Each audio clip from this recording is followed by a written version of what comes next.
নিয়মিত ভালোবাসার গল্প পেতে আমাদের চ্যানেলটি সাবস্ক্রাইব করে পাশে থাকা বেল বাটনে ক্লিক করুন। পরের দিন সকাল, অনেক চেঁচামেচি শুনে ঘুমটা ভেঙে গেল। কান্নার শব্দ আসছে কানে। কি হয়েছে বাসায়? আরোহীর কিছু হয়নি তো? অজানা একটা ভয়ে পুরো শরীর কেঁপে উঠল। যন্ত্রণায় কাতর শরীরটাকে কষ্ট করে টেনে তুলে আমি রুমের বাইরে আসলাম। অনেক মানুষ বাসায়। কেউ কেউ বলছে, আহারে, এই বয়সে এমন হওয়াটা একদমই ঠিক হয়নি। কিছুই বুঝতে পারছি না আমি। সবটা জানতে সঠিক একটা আশঙ্কা নিয়ে দৌড়ে গেলাম আরও কাছে। কিছুই বুঝতে পারছি না আমি। সবটা জানতে কঠিন একটা আশঙ্কা নিয়ে দৌড়ে গেলাম আরও কাছে।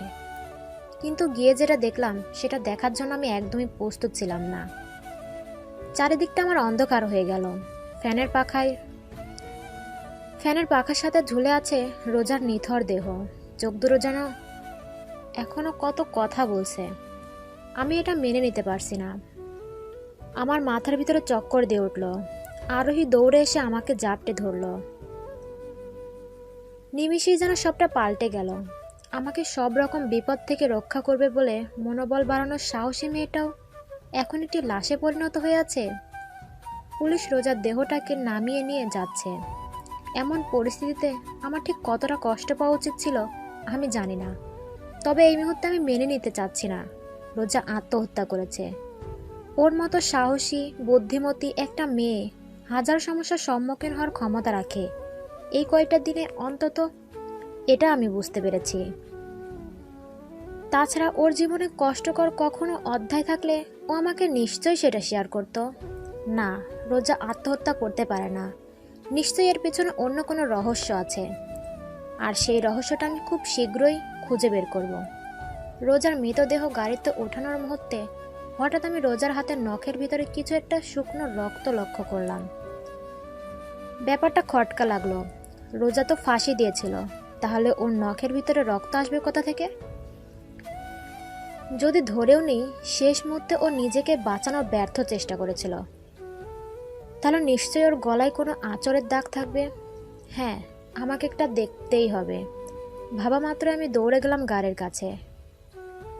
ওদের একটু থামতে বলে আমি সতর্কতার সহিত কাউকে বুঝতে না দিয়ে রোজাকে জড়িয়ে কান্নার ছলে ওর গাটা ভালোভাবে দেখে নিলাম। কিন্তু ওর গলায় কোনো দাগই পেলাম না। এর মানে নখের ভিতর শুকিয়ে থাকা রক্তটা রোজার নয়। আমি যা ভেবেছিলাম তাই। রোজা আত্মহত্যা করেনি, ওকে খুন করা হয়েছে।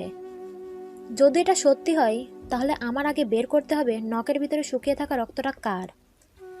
আমি সবার চোখ এড়িয়ে গায়ের ওড়না দিয়ে শুকনো রক্তটা সংগ্রহ করতে যাওয়ার মুহূর্তেই আমাকে আরোহী থামিয়ে দিয়ে ওখান থেকে নিয়ে আসলো। রোজার মৃত দেহটাও সবাই গাড়িতে তুলে ফেলল। অনেকভাবে চেষ্টা করে আমি রক্তটা সংগ্রহ করতে পারলাম না। অপরাধী যেন হাতের মুঠো থেকে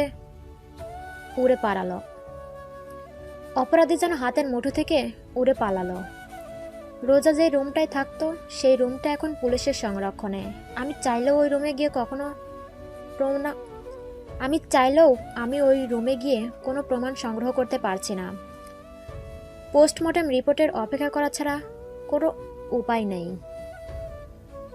পরিচয় কয়েকদিনের হলেও ও আমার একজন বিশ্বস্ত বন্ধু হয়ে উঠেছিল। হঠাৎ করে কাছের একটা মানুষের এভাবে বিদায় কেউই মেনে নিতে পারে না। আমিও পারছি না। তবে আমাকে শক্ত হতে হবে, খুঁজে বের করতে হবে আসল অপরাধীকে। সবসময় মনে সাহস রেখে নিজের লক্ষ্যে এগিয়ে যাও, অন্যায়ের সাথে লড়ো, অপরাধীদের শাস্তি দাও। রোজা না থাকলেও ওর এমন অনেক কথা আমার পথ চলার শক্তি।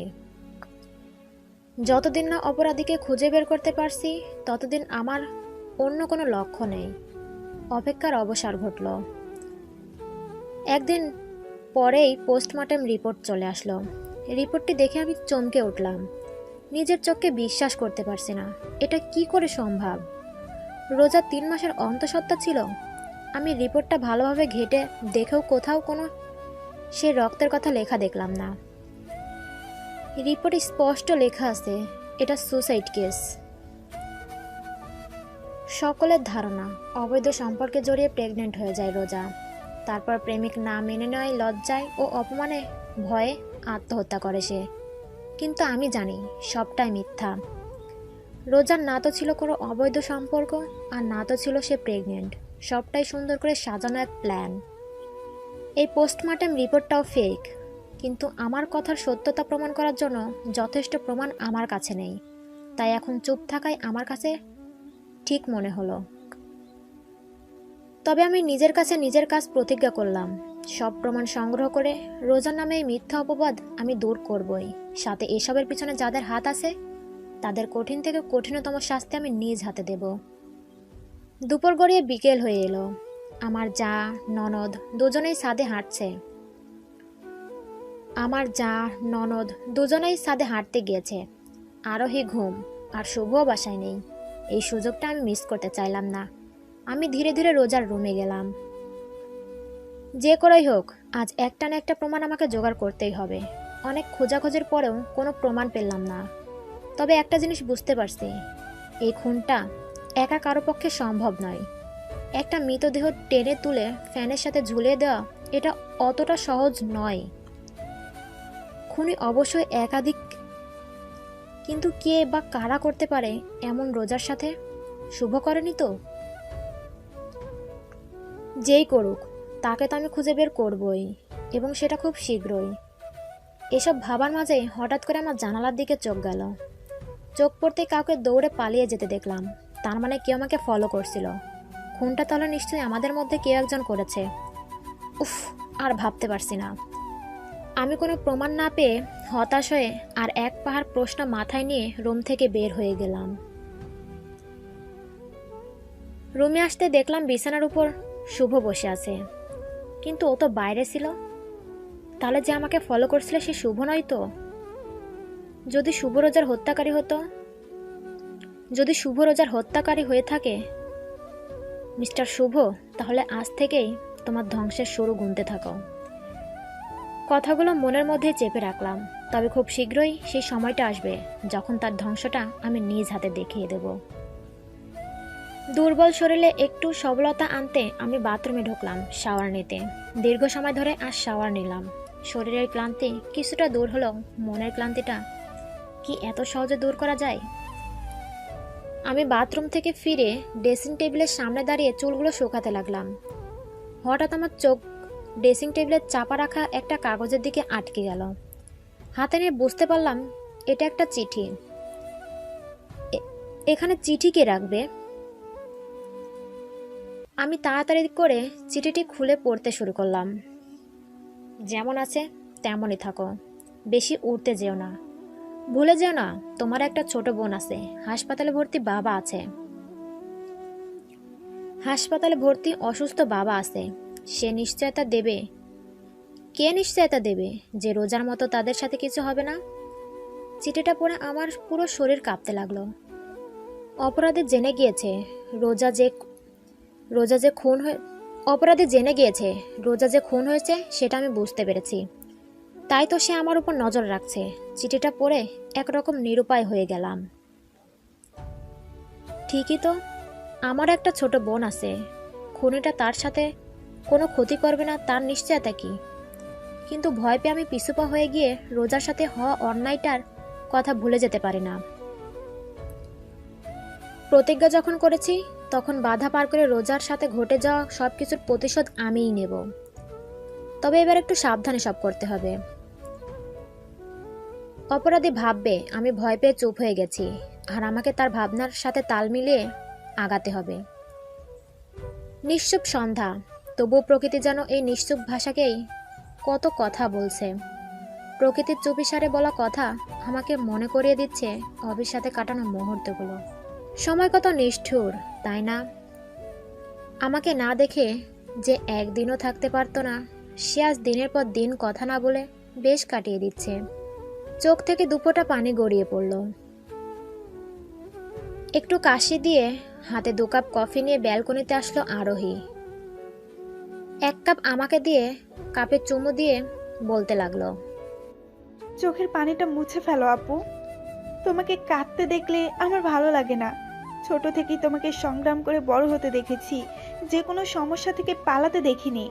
আমি জানি যত বড় সমস্যায় আসুক না কেন তুমি ঠিক সামলে নিতে পারবে। বাহ, আমার ছোট বোনটা দেখে বড় হয়ে গিয়েছে, কত সুন্দর সুন্দর কথা বলতে শিখেছে। মন খারাপ করিস না, আমার কিছু হয়নি। দুজনের মাঝে টুকটাক কথা বেশ কিছু সময় কেটে গেল, সাথে কফিটাও শেষ হয়ে গেল। কাপটা আরোহীর হাতে দেওয়ার সময় ওর হাতের দিকে তাকাতেই একটা গভীরভাবে আঁচের দাগ দেখতে পেলাম। অজানা কারণেই রোজার নখের মাঝে জমে থাকা রক্তের কথা আমার মনে পড়ে গেল, যেগুলো ঠিক এমন শক্তভাবে আঁচড়ের সাথে হতে পারে। কাপটা আরোহীর হাতে দেওয়ার সময় ওর হাতের দিকে তাকাতেই একটা গভীরভাবে আঁচড়ের দাগ দেখতে পেলাম। অজানা কারণে রোজার নখের মাঝে জমে থাকা রক্তের কথা আমার মনে পড়ে গেল, যেগুলো ঠিক এমন শক্তভাবে আঁচড়ে আসতে পারে। আমি খপ করে আরোহীর হাত ধরে ফেললাম। আঁচড়ের দাগগুলো খুব কাছ থেকে পর্যবেক্ষণ করলাম। আরোহীর চেহারায় ভয় ও আতঙ্কের ছাপ স্পষ্ট। এটা কিসের দাগ আরোহী? প্রশ্নটা করতেই আরোহী আরও ভয় পেয়ে গেল। তোতলাতে তোতলাতে জবাব দিল, কিসের দাগ মানে? দাগ কি হতে পারে না? জানোই তো আমার তাড়াহুড়া করে চলার অভ্যাস, বাথরুমে পড়ে গিয়ে কেটে গিয়েছিল। কিন্তু এটা তো কোনো কেটে যাওয়া দাগ নয়। তাহলে কি বলতে চাইছো তুমি? আমি তোমাকে মিথ্যে বলছি? ছোট থেকে বড় হতে দেখেছি আমি তোকে, কোনটা সত্যি বলিস কোনটা মিথ্যা সেটা আমি ভালো করেই বুঝতে পারি। তুমি কি আমাকে সন্দেহ করছো আপু? আমার উপর কি তোমার একটু বিশ্বাস নেই? সন্দেহ করার কথা মানুষ তখনই বেশি বলে যখন সে কোনো অন্যায় করে অথবা সত্যি লুকানোর চেষ্টা করে। আর রইল বিশ্বাসের কথা, তুই বললি বলে অবশ্যই আমি বিশ্বাস করতাম। আরোহী অভিমান করে ব্যালকনি থেকে বের হয়ে গেল। আরোহীকে ভীষণ অপ্রস্তুত লাগছে। আরোহী চলে যাওয়ার পর থেকে এখন পর্যন্ত আমি সেখানেই দাঁড়িয়ে আছি। হাজার ধরনের চিন্তা আমার পিছু ছাড়তে চাচ্ছে না। আরোহীর হাতে আঁচড়ের দাগ কোথা থেকে আসলো? যে করেই হোক, যেভাবেই আসুক, ও আমাকে মিথ্যা কেন বলবে? তবে কি রোজার খুনের সাথে ও কোনোভাবে জড়িয়ে আছে? ছি ছি, কি ভাবছি আমি এসব? আমি নিজের বোনকেই সন্দেহ করছি। পরিস্থিতি মানুষকে কত কিছুই না ভাবতে বাধ্য করে। নিজের উপর একরাশ বিরক্ত নিয়ে ব্যালকনি থেকে বের হয়ে গেলাম।